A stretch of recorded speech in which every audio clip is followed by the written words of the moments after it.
Kinalampag ng mga rallyista ang gate sa compound ng mga Diskaya sa Pasig City. Pero parang sumobra naman daw ang protesta ayon sa mga pulis. Live mula sa Pasig City, nasa frontline ng balitang yan, si JC Cosico. JC, kumusta na ang sitwasyon dyan?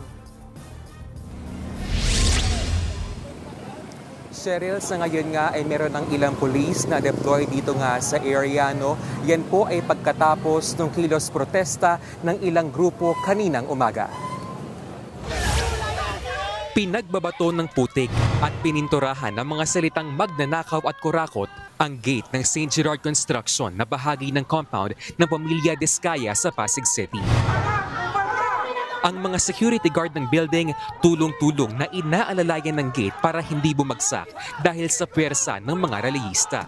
Hirit ng mga galit na rallyista, dapat magkaroon ng pananagutan ng mag-asawang Curly at Sara Diskaya na kasama sa may pinakamaraming flood control project sa gobyerno. Habang tayo ay nilulubog sa baha at putik, sila lumulubog naman sila sa pera na ninakaw nila sa mamamayan. Sa laula, yung ugali ng mga magnanakaw at dapat silang managot. Pupuntahan din daw nila ang mga opisina ng gobyerno at iba pang kontraktor na sangkot sa umano'y maanumalyang flood control projects. Para naman sa Pasig Police, sumobra ang mga rallyista.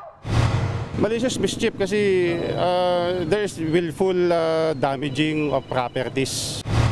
Ayon naman sa kampo ng mga Diskaya, idedemanda nila ang organizers ng rally. Nalulungkot yung spouses Diskaya, no? Kasi bakit nangyayari ito? Pag naman ho silang gumamit ng dahas, pananakot, vandalism, pambabato. Kung gusto nila ng accountability, ipulis mo muna ho nila yung sarili nilang organisasyon. Hindi tinukoy ng abogado ng pamilya kung nasaan ang mag-asawa nang mangyari ang pagkilos. Kasi actually, takot na ang spouses Diskaya, ang anak, sobrang trauma, yung mga kamag-anak po nila, sobrang takot na po sila sa nangyayari ngayon. Nag-deploy na ng mga pulis sa paligid ng compound. Si Pasig Mayor Vico Soto, bagamat naiintindihan daw ang galit at dismaya ng publiko, huwag daw sanang gumawa ng mga hakbang na pwedeng magresulta sa karahasan. Sa ngayon, 28 sasakyan na ng pamilya Diskaya ang nasa kustodiya ng Bureau of Customs. 12 ang nasa search warrant habang isinorender naman ang 16 na iba pa. Sisilipin ng customs kung nagbayad ng tamang buwis ang mga Diskaya. Ia-appeal naman doon ng mga Diskaya itong pag-revoke na ng license ng Philippine Contractors Accreditation Board doon sa license ng siyam nilang kumpanya at sinabi rin po ng kanilang spokesperson na harap po doon sa investigasyon ng Senate itong si Curly Diskaya matapos siyang ipasabina. Balik sa inyo. Maraming salamat, JC Cosico.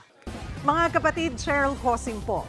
Maging maalam at may pakialam sa mga napapanahong issue at headlines. Mag-follow at mag-subscribe na sa social media pages ng News 5.